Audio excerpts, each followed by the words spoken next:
Ibu Bapak serta saudara-saudari Dharma, sebelumnya terimalah salam Buddhis, salam Dharma, Namo Buddhaya.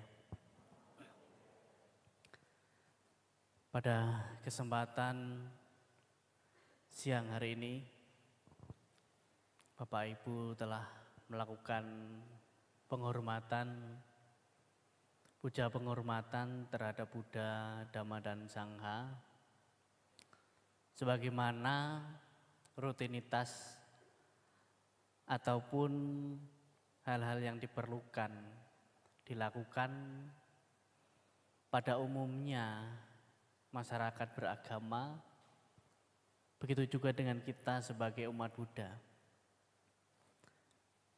untuk memperkuat keyakinan sehingga kita bisa mempraktekkan apa yang kita yakini. Kita perlu yang namanya memperkuat pemahaman, yaitu dengan belajar Dharma. Tadi Bapak Ibu sudah membacakan parita, memberi penghormatan dan mengulang kembali apa yang sudah pernah diajarkan oleh Guru Agung junjungan kita. Kemudian juga sudah mempraktekkan meditasi, walaupun singkat. Setidaknya kalau belum meditasi ya istirahat sebentar lah ya. Hening sejenak. Hari ini kita akan membahas satu topik, yaitu tentang kita belajar melepas dengan memberi. Apa sih yang disebut dengan melepas itu? Kenapa harus memberi atau berbagi? Masa-masa ini adalah salah satu bulan yang berkah bagi umat Buddha, yaitu bulan Katina, di mana di berbagai negara, begitu juga di Indonesia, kalangan umat Buddha merayakan yang dinamakan Hari Katina, di mana kewajiban seorang berumah tangga melakukan kebajikan yang khusus, yang spesial di Hari Katina, yaitu memberikan kebutuhan pokok bagi para sangha. Ya, di sini sangha bukan satu atau dua bante, tetapi sangha keseluruhan. Di sini juga Bapak Ibu secara tidak langsung ikut serta menjaga ajaran Buddha dan ikut mengembangkan. Karena menyokong dan mendukung sangha adalah menjaga kelangsungan ajaran Buddha itu tetap berjalan. Ya, karena disebutkan bahwa sangha adalah pewaris Dhamma dan penjaga Dhamma. Di dunia ini selagi masih ada Bhikkhu Sangha, ajaran Buddha akan tetap berputar, akan tetap disampaikan, akan selalu ada yang mempraktekkan. Dan di mana ketika ajaran Buddha itu masih ada yang mempraktekkan, di dunia ini tidak akan pernah kosong dengan para arahat atau orang suci, karena praktek Dhamma itu sendiri. Salah satu praktek yang mendasar bagi kita umat Buddha adalah berbagi ataupun berdana. Karena di dalam dasa parami, 10 kebajikan, yang pertama adalah dana parami. Kenapa Bante kok kita harus dihimbau atau diajarkan untuk berdana, untuk berbagi? Kenapa enggak hanya menjalankan sila? Kenapa kok enggak hanya meditasi saja? Sang Buddha meditasi menjadi Buddha, Pangeran Siddhartha meditasi menjadi Buddha. Pernah enggak kita bertanya seperti itu? Ada? Wah Bante, saya yang penting meditasi terus. biar cepat mencapai Buddha. Nah, mungkin sebagian dari kita ada yang pernah berpikir demikian. Tetapi perlu dimengerti bahwa suatu pencapaian, perkembangan batin bukan hanya didorong oleh satu praktek saja. Bukan hanya meditasi tok, enggak. Tetapi ada kebajikan, ada moralitas, dan juga kebijaksanaan. Yaitu dengan berdana, menjalankan sila, dan juga meditasi.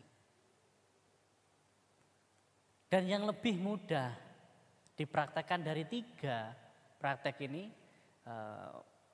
berbagi atau berdana, menjalankan sila, dan meditasi, yang paling mudah kita lakukan yaitu berdana atau memberi. Coba Bapak Ibu renungkan ketika Bapak Ibu mampu memberi, berbagi apapun sedikit yang kita miliki, maupun itu pemikiran, maupun itu tenaga dan materi kita. Saya rasa ini lebih mudah Bapak Ibu lakukan dibanding menjalankan sila. Tetapi menjalankan sila akan lebih mudah lagi dibanding dengan meditasi. Maka dana, sila, samadhi. Kalau kita bisa dengan mudah menjalankan dana, nanti ke sila, ke meditasi pun akan lebih mudah. Karena untuk perkembangan meditasi, untuk perkembangan batin kita, itu dibutuhkan kebajikan dan juga moralitas. Seorang meditator pun memerlukan yang namanya kebajikan. Dukungan kebajikan di masa lampau ataupun saat ini. Kalau di dalam riwayat Sang Buddha, mungkin kalau kita hanya melihat dari Sang Buddha meninggalkan istana, langsung meditasi kok menjadi Buddha, sepertinya gampang sekali. Tetapi berapa ratus ribu kelahiran yang lampau, seorang bodhisattva Siddhartha Gautama itu menyempurnakan paraminya. Semua paramis itu harus disempurnakan terlebih dahulu. Jadi bagi kita umat Buddha, kita memiliki mungkin tekad dan kemauan, semoga di kehidupan saat ini setidaknya saya memiliki kebajikan yang cukup untuk mendukung kelahiran-kelahiran selanjutnya di alam yang lebih berbahagia sebelum hingga terrealisasinya pembebasan. Kembali lagi ke topik kita adalah kita belajar melepas dengan berbagi. Sesungguhnya kebajikan membawa kebahagiaan kalau kita melakukannya dengan sederhana dan pengertian. Tetapi kalau kita melakukannya dengan harapan dan balas budi, tentunya justru akan memperumit. Bahkan mungkin bisa saja tidak membuat kita bahagia saat ini. Misalnya, ketika kita berdana dengan harapan semoga ketika saya berdana nanti orang itu berterima kasih kepada saya.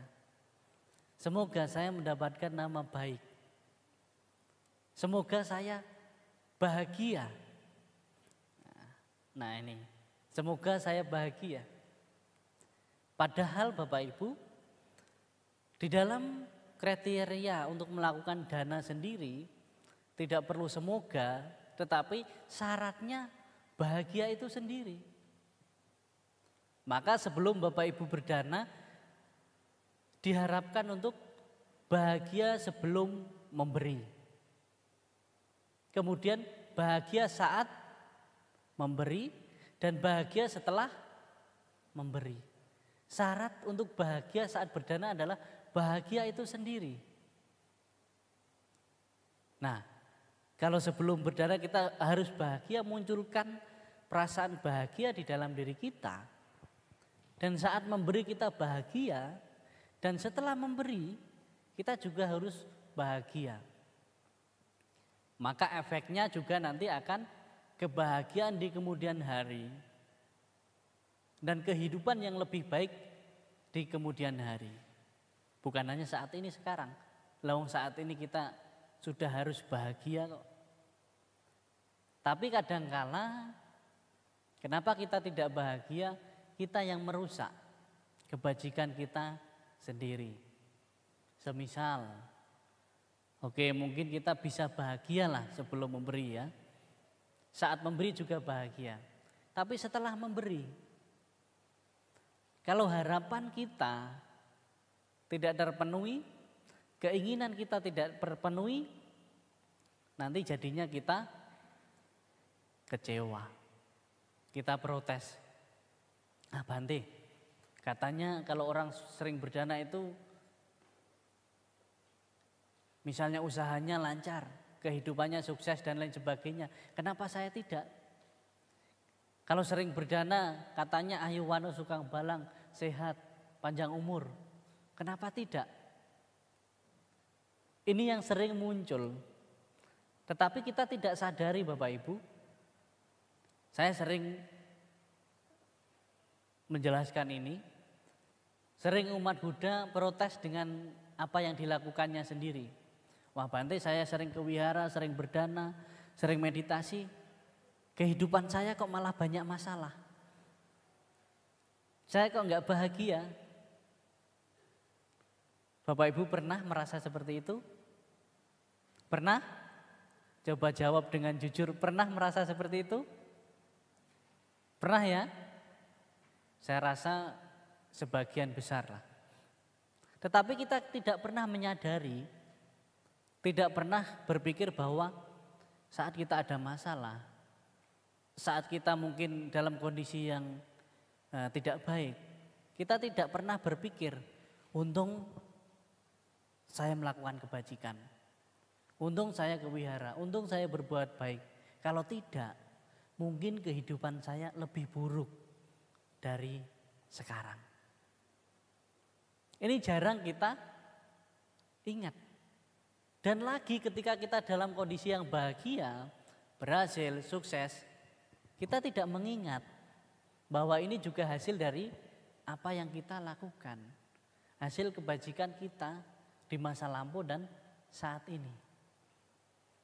Kalau kita menyadari, kalau kita mengerti, maka kita akan mengulang-ulang kembali kebajikan yang sudah pernah kita lakukan. Seseorang yang sudah menikmati kebahagiaan hasil kebajikan dan menyadari bahwa itu hasil kebajikan yang pernah dilakukan, maka akan mengulangi kembali, melakukan kembali terus menerus. Tapi ingat, mengulangi melakukan kebajikan tidak perlu mengharap oh supaya ini seperti ini, supaya kehidupan saya lebih baik dan lain sebagainya. Tidak. Lakukanlah kebajikan itu sebagai ya memang yang harus kita lakukan. Bukan supaya kita. Nah, ini yang perlu kita tanamkan di dalam diri kita. Bahwa kebajikan yang kita lakukan memang harus kita lakukan. Bukan karena kita supaya saya.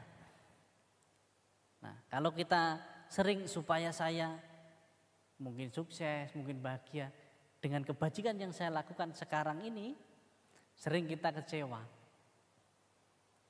Jadi melakukan kebajikan adalah memang sesuatu hal yang harus kita lakukan. Bahagia, sukses itu adalah efeknya. Sang Buddha tidak pernah mengajarkan kita saat berbuat baik itu banyak harapannya. Tetapi disitulah Sang Buddha mendorong kita untuk melakukan kebajikan-kebajikan, menjaga sila dan melakukan meditasi agar supaya kehidupan kita lebih baik. Jadi hukum karma itu, sebab akibat itu tidak perlu Bapak Ibu paksakan. Tidak perlu Bapak Ibu tagih. Ya, tidak seperti hutang. Ya, kalau hutang kan kalau nggak ditagih nggak dibayar. Kalau nggak ditagih nanti pura-pura lupa ya. Tapi karma enggak. Hukum karma itu akan berbuah tepat pada waktunya ketika kita memang mengkondisikan karma itu berbuah. Kadangkala kita berharap setinggi apapun dari hasil kebajikan yang kita lakukan, kalau memang waktunya belum tepat dan kondisinya belum mendukung, belum berbuah. Bukan berarti tidak, tetapi belum. Sama seperti yang Bante contohkan tadi. Saya sering berbuat baik, saya sering berdana, tapi kok malah kehidupan di keluarga saya kok banyak masalah. Jadi kita berhenti berdana gitu. Jadi kita berhenti berbuat baik. Justru ini malah yang menghambat. Tetapi tetap melakukan karena suatu saat nanti, mungkin besok, mungkin lusa, mungkin akan datang. Kebajikan yang kita lakukan itu berbuah. Bapak Ibu berbuat baik, Bapak Ibu menjalankan sila, meditasi, masih ada masalah, bukan hasil dari apa yang Bapak Ibu lakukan saat ini. Mungkin saja hasil kebajikan di masa lampau, apa yang kita lakukan di masa lampau sedang berbuah saat ini. Dan yang kita lakukan saat ini, kebaikan ini harus tetap dilakukan. Karena itu akan membawa kebahagiaan kita di kehidupan yang akan datang. Maka kita belajar melepas dengan berbagi bukan hanya tentang materi, tetapi kehidupan-kehidupan kita yang sudah kita lalui, yang sudah kita lewati.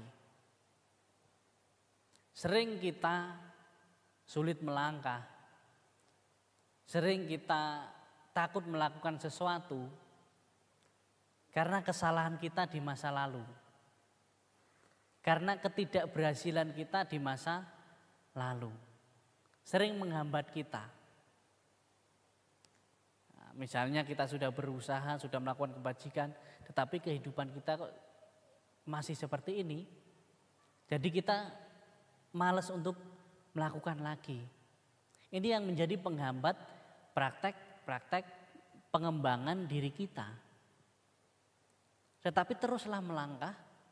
Yang terpenting langkah kita itu enggak menakutkan orang lain. Ya. Terus melangkah, yang terpenting langkah kita tidak menakutkan orang lain. Jangan takut apa yang Bapak Ibu lakukan itu tidak berbuah. Selalu akan buah pada waktu yang tepat. Setidaknya kita belajar melepas. Ketika kita melakukan kebajikan, belum ada hasilnya, sadari dalam diri kita bahwa kita sedang belajar tentang ketulusan hati.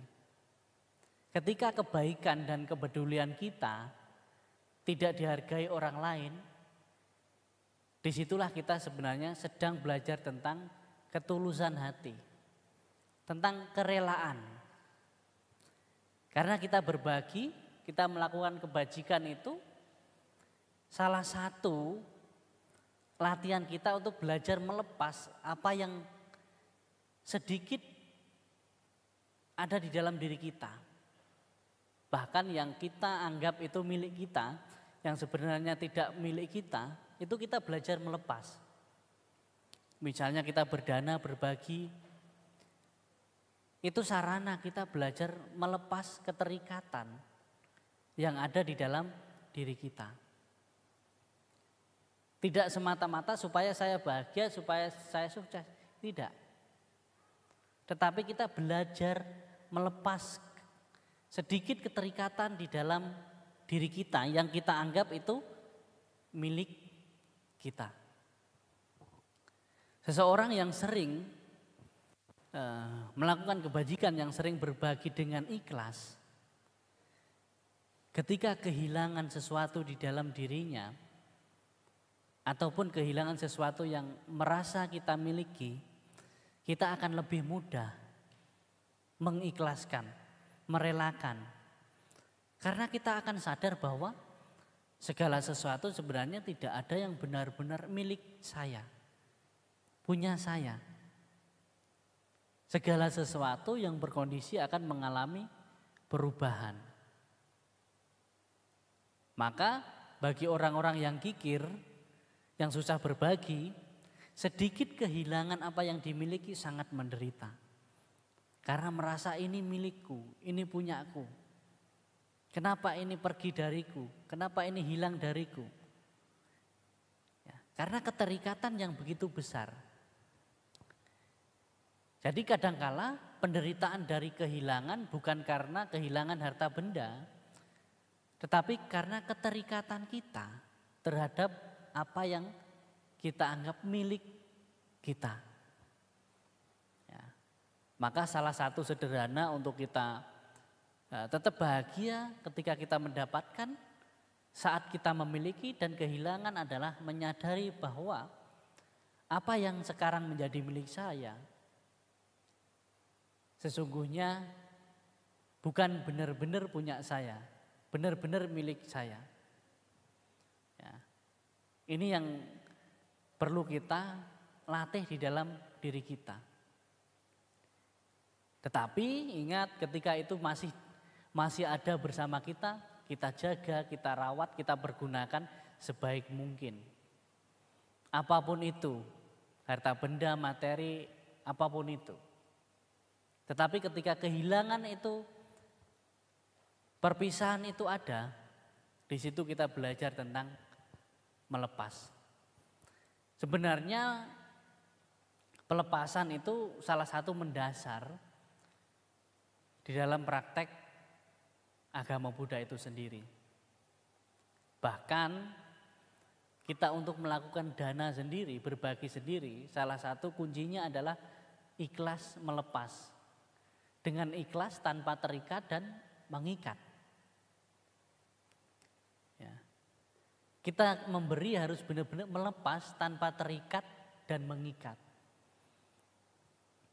Yang sering menjadi penghalang kita, walaupun kita sudah berikan sesuatu kepada orang lain, tapi kita masih terikat dan mengikat. Misalnya, yang paling sederhana sering terjadi, dana makan kepada Bante. Saat sudah dana makan sama Bante, sudah diterima, sudah pelimpahan jasa, masih di luar. Oh, makanan saya dimakan Bante enggak ya? Jangan-jangan enggak dimakan. Padahal saya sudah susah-susah loh masak sendiri loh. Padahal sudah didanakan, sudah punya Bante, sudah milik Bante. Tapi masih berpikir seperti itu, berarti kita masih terikat dan mengikat. Yang lebih parahnya memikirkan yang sudah bukan milik kita. Ini sering terjadi. Maka di kehidupan kita sehari-hari, misalnya kita mungkin menolong orang, ini sudah ditolong, malah nggak bilang terima kasih. Jadinya malah kita harusnya menolong bahagia tapi kita menderita. Kita berbagi yang seharusnya kita bahagia, malah kita menderita karena pikiran kita sendiri.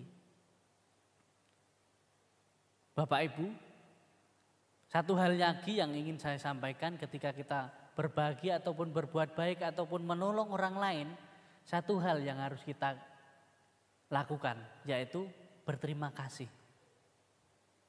Ketika kita berikan misalnya kepada pengemis atau orang yang membutuhkan atau siapa saja, ketika kita memberi sudah diterima, bilang terima kasih. Kenapa? Karena orang itu sudah memberi kesempatan kita untuk melakukan kebajikan. Bukan kok ya memang selama ini pada umumnya di masyarakat, bahkan kita Bapak Ibu ngajari anak-anaknya, nanti kalau dikasih orang bilang terima kasih. Ya itu pada umumnya. Tetapi tanamkan dalam diri kita ketika kita berbuat baik, coba bilang terima kasih. Ya dibilang aneh nggak apa-apa, yang terpenting kita belajar bahwa menghargai. Sama ketika kita menanam sesuatu di alam, ya, menanam tanaman di alam, ketika kita panen mendapatkan sesuatu, kita berterima kasih kepada alam itu. Karena sudah memberikan lahannya untuk kita menanam sesuatu. Begitu juga ketika kita berbuat baik, ketika kita berdana. Seharusnya kita berterima kasih kepada orang itu. Karena sudah menjadi lahan kebajikan bagi kita. Nah, saya sering melihat ketika salah satunya ketika di aktivis Yayasan Buddha Seci itu sama-sama kalau menyerahkan bantuan semua langsung bilang terima kasih. Saya awalnya dulu bingung, loh kan saya yang dikasih, kenapa dia yang bilang terima kasih? Nah itu bedanya kita. Kita harus belajar bilang terima kasih kepada orang yang kita bantu, yang kita tolong. Salah satunya adalah supaya kita tidak kecewa. Pertama, supaya kita tidak kecewa. Kenapa? Karena kita merasa bahwa saya harus terima kasih sama dia. Karena dia adalah ladang kebajikan saya. Yang kita kecewa kadang kan sudah dibantu orang ini. Kok malah gini perilakunya? Kok malah tidak terima kasih? Nah, paling tidak kita sudah menghindari satu, kecewa. Dan kita akan lebih berbahagia. Apalagi yang kita bantu itu benar-benar mendapatkan sesuatu yang dia berusaha berjuang keras tidak bisa, tetapi kita bisa merealisasikannya, mewujudkannya, membantu. Ini adalah salah satu kebahagiaan bagi kita. Yang namanya peduli itu bukan hanya rasa kasihan. Iya kasihannya orang itu hidupnya susah.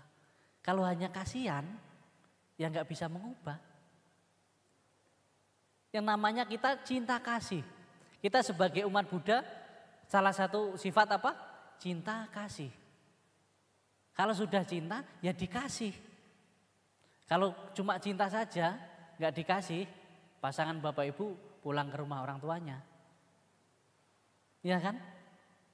Kalau berdasarkan cinta saja, nggak dinafkahi, nggak dikasih uang belanja dan lain sebagainya.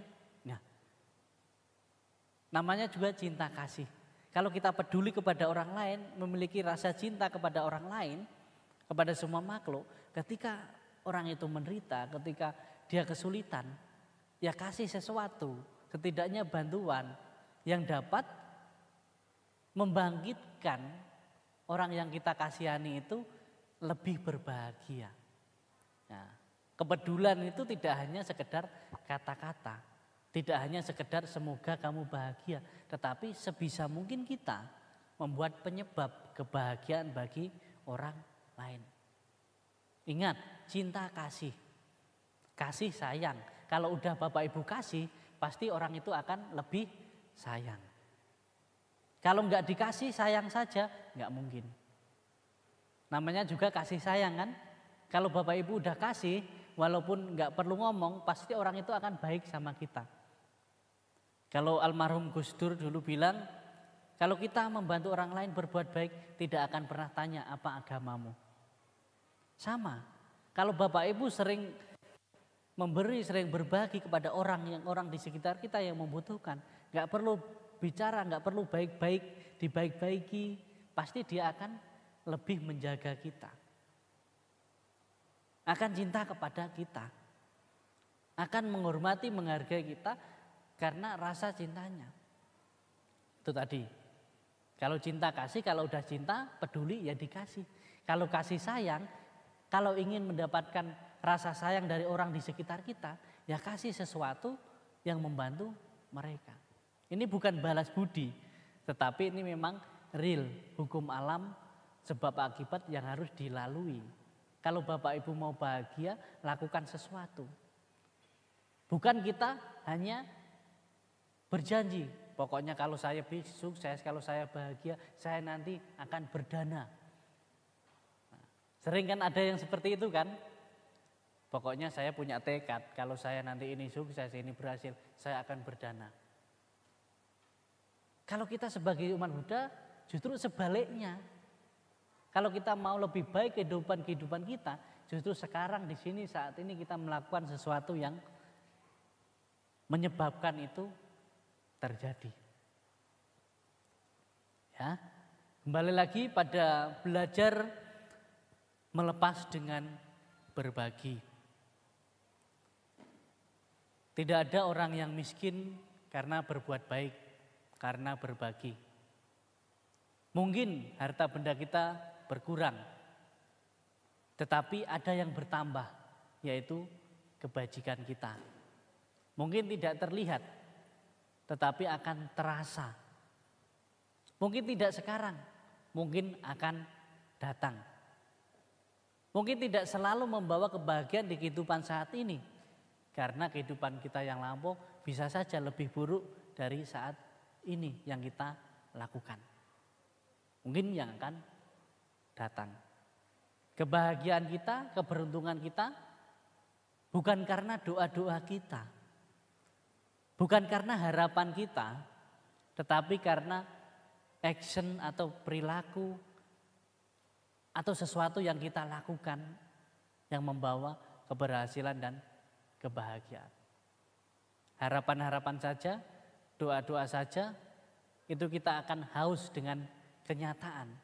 Karena kenyataan itu akan terwujud ketika ada sebab yang kita lakukan.